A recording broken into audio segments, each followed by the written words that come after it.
আসসালামু আলাইকুম রহমতুল্লাহ। আসসালাহি জামান খাতনা সেন্টার থেকে আপনাকে স্বাগতম। তো আজকে চলে এসেছি বড় কাজুলি নগরকান্দা ফরিদপুর নূর মোহাম্মদের বাড়িতে। নূর মোহাম্মদকে এখন মুসলমানি করিয়েছি, করানোর পর তার থেকে আমরা শুনবো যে আসলে আমাদের খতনা করানোর সময় ব্যথা পাইছি কিনা।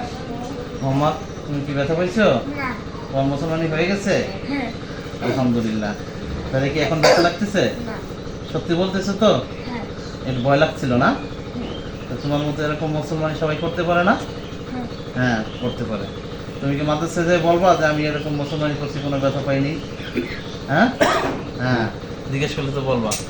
তো আপনাদের আদরের বাচ্চাকে যদি নিরাপদ এবং সুস্থ খাতনা করাইতে চান তাহলে আমাদের সাথে যোগাযোগ করতে পারেন। আসসালাহি জামান খাতনা সেন্টার। আমরা সারা দেশে হোম সার্ভিস দিয়ে থাকি। আসসালামু আলাইকুম ওয়া রাহমাতুল্লাহ। গাড়ি দাও বাবাটা। আচ্ছা, তুমি একটু যাও। আস্তে, হ্যাঁ।